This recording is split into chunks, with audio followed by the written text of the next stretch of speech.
Good by Griffin. It's 18-14 in favor of the Matadors. And here's Peters going around Griffin. Ahead to Chitwood, back to Peters. He moves to the left side, picks up the dribble, kicks inside to Chitwood, turn around right-hander, in and out. The rebound fought for off the glass. The Waves come up with it. Wahlberg under the basket, probably the smallest player at that time. Wahlberg trying to lean in against Hurd, and it takes steps. Hurd cut him off, and Wahlberg tried to lean in, trying to get a foul call the other way, but instead dragged the pivot foot.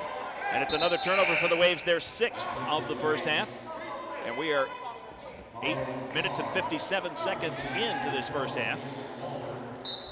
Well, with only 18-14, my 100-point prediction does not look like it's going to happen, and the Matadors may be able to come away with a victory because neither team is scoring a lot. This looks like a regular basketball game. 36% shooting so far for the Waves, only 43% for the Matadors. Here's a kick pass to Noblitt alone in the right corner. Three-pointer is good. That's like a layup for Jordan Noblitt. That's so easy for that young man. What a stroke. 21-14 Matadors, and now a turnover by Greg Barlow. Guilty of a carryover. That's 7 turnovers now against the Waves. 5 turnovers for the Matadors. Well, right now the Matadors with the 7-point lead. They want to extend it to 9. Come down, you need to get a good shot up, no turnovers. Peters ahead to Noblitt, who's alone on the left wing for a three-pointer. Holy Toledo. They're so beautiful. What a shot. He is so sweet with his stroke. Just like that, a 10-point lead and a rejection out of bounds by the Matadors. As Barlow came down the right side, tried to lay it up, but 2 Matador players were there, Powers and Chitwood. I don't know who swatted it. Well, let's just give it a half a block because they were both there and they probably both got a piece of it.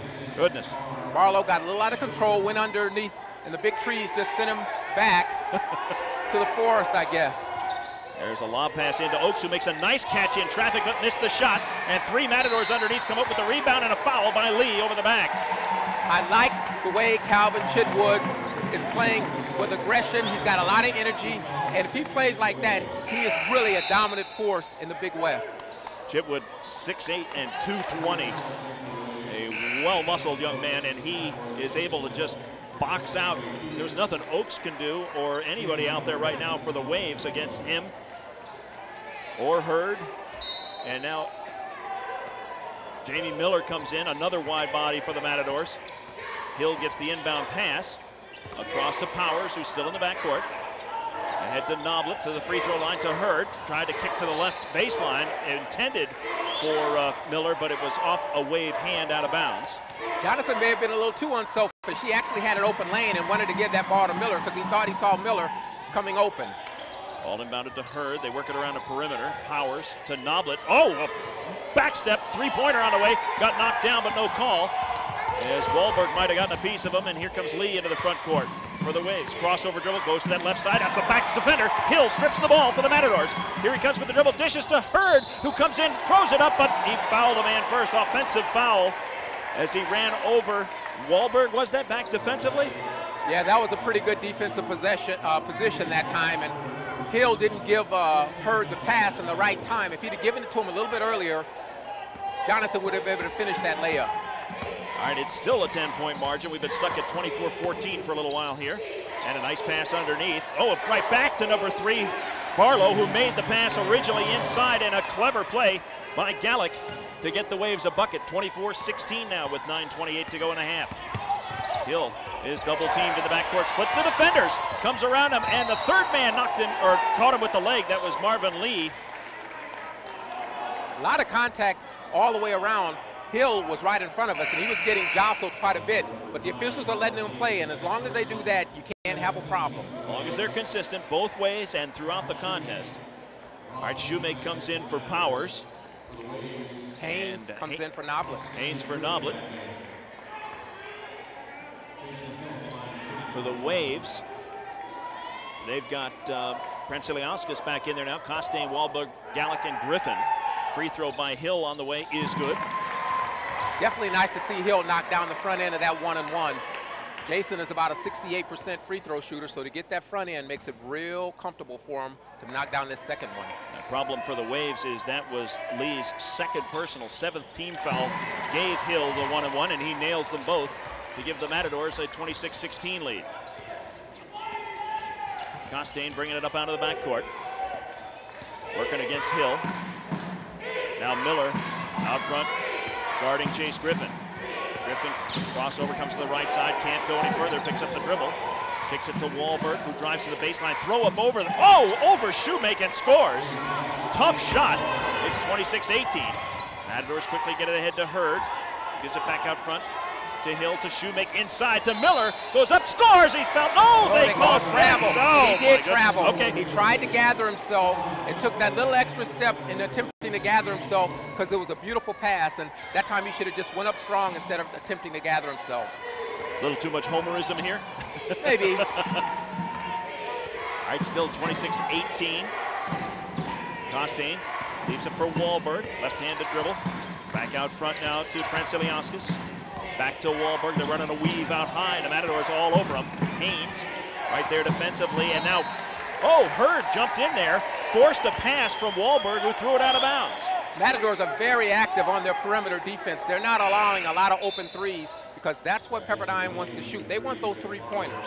So great perimeter defense by the Matadors, in particular Jonathan Hurd. All right, Barlow quickly checking in for Pranciliauskas. Hurd might have touched that pass, but no call. The Matadors catch a break and have the ball. The lead is 26-18 Northridge. Chitwood with it on the left wing.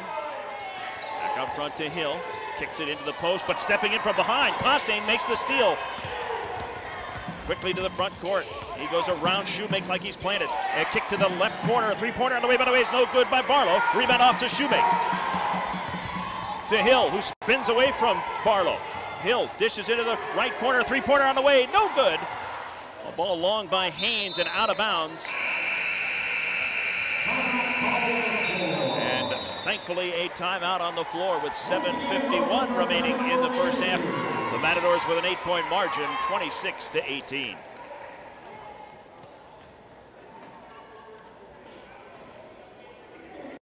To date, information on all Matador sports, go to www.gomatadors.com. All right, we're back underway. 7:50 to go here in the first half. Still an 8-point margin.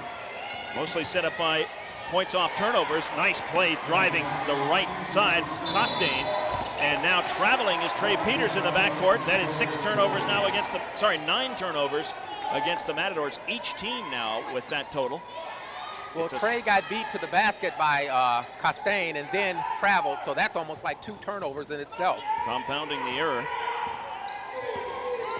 Costain down the left side now, goes around a couple of defenders to the left side. His shot is blocked. I think it was Hurd that got a piece of it. No, it was Haynes, I believe. Peters to the front court, to Shoemake, holding it up to Chitwood on the left side.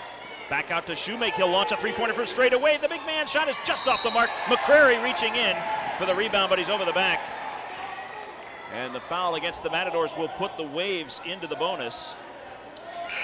And the Waves have been excellent from the free throw line. I don't believe they've missed, so this will be a 1-and-1, and the Matadors' 10-point lead can now be down to 4 if a couple of free throws can be made by Mr. Barlow. Matadors led it 24-14, so a 6-2 mini run here that can become 8-2 if Barlow can knock down 2 free throws. Remember, this is a 1-and-1. First one on the way, it is good. Rattled around and went in.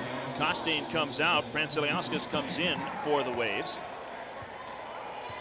So he and Wahlberg and Barlow will be the backcourt.